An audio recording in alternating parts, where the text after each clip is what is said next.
EDUC loan po is personal loan, ha? Hindi po ito kinakaltas ni employer. Okay? So, sa EDUC loan, may tinatawag kaming degree course sa VOCTEC course. So, pag sinabi nating EDUC loan, hindi po siya pwede sa preschool to senior high. Okay? Pwede lang, hindi rin siya pwede sa magma-masters, doctorate, law, juris doctor, hindi po pwede, ha? So, inuna ko na yung mga hindi po pwede.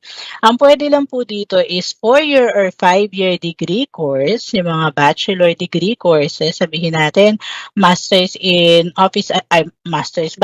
in office ad ka, nag-masteral ka pa ng public ad, di ba? Mahilig ka talaga sa ad. Tapos ngayon naisipan mo, no, teka lang, parang gusto ko na mag-business. So sige nga, bachelor dapat in business admin naman ako. Pwede. Okay? So yun yun po usapan natin. Once again, hindi pwede sa pinakabata, no, preschool hanggang senior high school.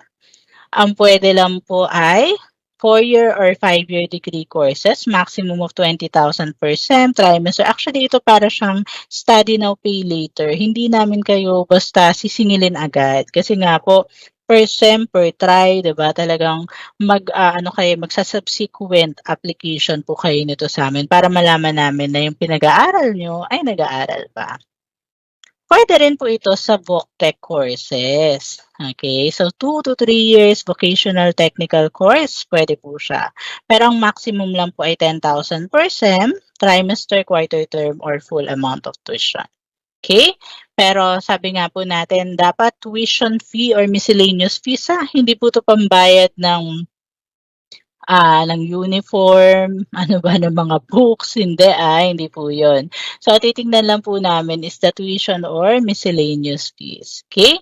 So, sino po ba yung pwede nyong pag-aralin? Sabihin natin, umabot ka naman doon, no? So, sabihin natin, kumikita ka ng below 25K. Ayan, isa ka sa mga member natin na below 25K yung kinikita, currently paying member ka naman, at least 36 months yun na ihulog mo. Yan naman po, di ba, kapag sa loan natin.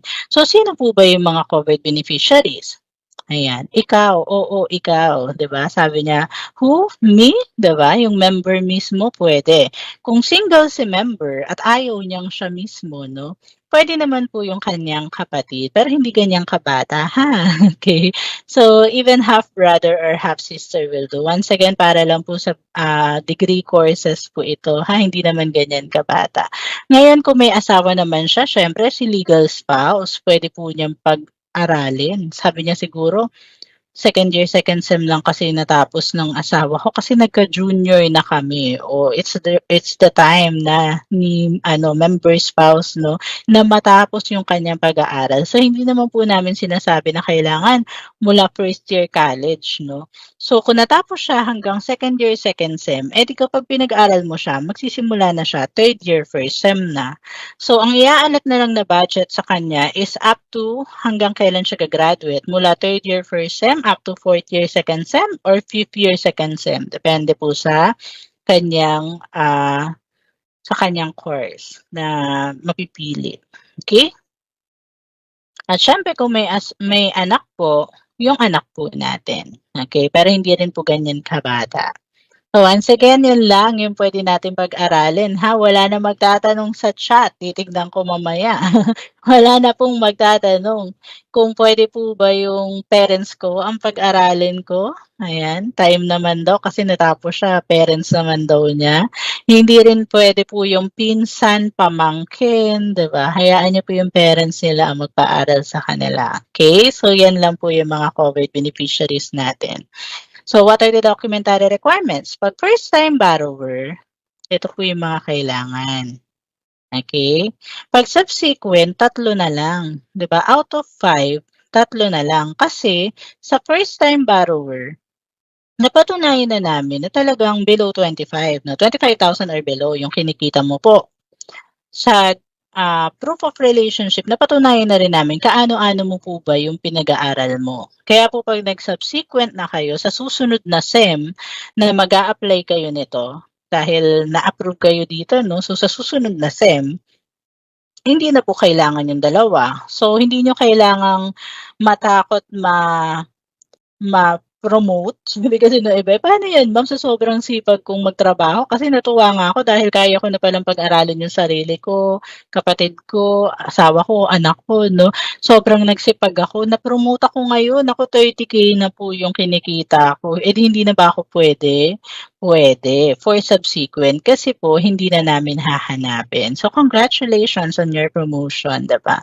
Ngayon, ang kailangan na lang is yung valid ID cards, yung form, kasi nga po ano pa rin po siya, over the counter pa rin 'no, so may form po tayo diyan, Educational Assistance Loan Program application form, and yung assessment or billing, eh ma'am binigay ko na yun nung first time, bakit hahanapin mo pa sa subsequent? For us to know na yung pinag-aaral mo ay nag-aaral pa talaga. What if huminto na pala siya? Kasi 'pag huminto na 'yan or nagpalit na po ng course 'yan, 'di ba, hindi na puwede. So, sisingilin na po namin kayo. Okay, kaya po make sure po, na kapag po nag-file kayo for subsequent, itong tatlo dala-dala po natin. So, what are the qualifying conditions? For the first-time borrower, kailangan daw below 60 years old yung nag-a-apply po ng EDUC loan. Monthly salary or income is 25,000 or below. Ayan, sabi nga po natin, yan yung hinahanap namin, na tulungan natin yung mga low-income earners po natin. With at least 36 posted monthly contributions at yung kadalasang katanungan, ma'am, may salary loan ako, may calamity loan ako, may slurp ako, lahat na, no? Talagang, kinuha niya na lahat ng mga loans kay SSS ngayon. Tinatanong niya, qualified pa kaya ako para sa EDUC loan provided na updated ka sa payment ng lahat ng member loan applications mo. Kasi 'pag may overdue account ka, paano pa magtitiwala si SSS sa'yo, 'di ba? So make sure po kahit na may iba't ibang loan ka pa diyan, provided makikita namin actively paying member ka, contributions or loans man po 'yan, puwede. Okay? Sa subsequent naman, dahil nga po napatunayan na ulit natin 'to, napatunayan na natin 'tong dalawa na below 60 years old ka at yung income mo ay gano'n. So, sa subsequent, dalawa na lang ang kailangan. Kailangan lang currently paying member ka. So, napatunayan na namin at least 36, 'di ba? So, titignan na lang namin may 6 posted monthly contributions ka ba within the last 12 months. And updated ka pa rin ba sa mga payments mo sa loans? Okay, so yan na lang po yung hahanapin namin. So for the eligible courses and schools, institutions duly recognized by the Government of the Philippines or CHED, recognized by CHED, TESDA, or CAAP. Okay, so yan po yung mga eligible courses and schools po natin. For the loan amount, kung 4-year degree program yan at tuloy-tuloy na mula first year college hanggang 4th year second sem, at sabihin natin yung tuition niya ay ranging to 20,000 talaga, no? Kung tuloy-tuloy po yan, 160,000 ang full allocation po natin. Kung 5 years naman, 200,000, maximum na yun. Per semestral naman po, dahil 10,000 per sem, 'di ba? Yung pwede pong ma-loan dito sa BOCTEC, maximum of 40,000 full allocation per semestral program, pag trimestral naman po 60,000 full allocation. At dahil nakapag-loan tayo, dapat magbayad din So paano po ba yung pagbabayad natin? Whichever is shorter. So ang tanong, kapag nag-fill out po kasi kayo ng application form, papapiliin kayo kung 4-year or 5-year degree courses yan, papiliin ka 1 to 5 year yung term. Okay, 1 to 5 years. Kapag naman po BOCTEC yan, papiliin ka kung 1 to 3 years. So, sa application, po yan form po yan. Pero, so yun yung letter A. Pero, kung mas mababa itong or mas shorter itong letter B, kasi pumili ka na 5 years to pay. Pero yung pinag-aral mo, first sem lang, umayaw na. 'Di ba, hindi na siya hindi na po ulit siya nag-aral on the second sem. Eh di 20,000 or below lang po yung na-loan niyo. So instead na 5 years, magiging 1 year na lang yung term. So yun po ibig namin sabihin dito kapag po up to 40,000 2 years, up to 60,000 3 years, up to 80,000 4 years, 'di ba? Ito nga po 160 to 200,000, 'di ba? So more than 80K yun. 5 years yung terms natin. Okay? So for the application process, as discussed kanina, sabi ko nga po through over-the-counter pa rin tayo. Pero yung form naman na EALP form, available po siya via online through your My.SSS account. So pwede mo na siyang i-download doon para pagdating mo po sa branch, mapasa mo na agad siya. And supporting documents to the nearest SS office, yung mga binanggit ko kanina na mga kailangan dokumento. So, dapat dala-dala nyo na po yan. Tapos ngayon, kung pupunta kayo sa branch, make sure po na nakapag-appointment system kayo. Kung hindi naman po nakapag-appointment system, make sure po na yung last digit number nyo. Kasi as member to diba? Sabi ko po, individual yung pagbabayad, a-apply nito, pag-a-apply at pagbabayad nito, ano. So, dapat po, kung ano yung last digit number mo, yun yung magiging basis. Pag 1 or 2, Monday, 3 or 4, Tuesday, parang LTO, no? 5 or 6, Wednesday, 7 or 8, Thursday, 9 or 0, Friday. Okay? Pag pumunta kayo doon at pinasa yun, i-issuehan po namin kayo ng disclosure statement and acknowledgement stub after the evaluation po ng application form nyo.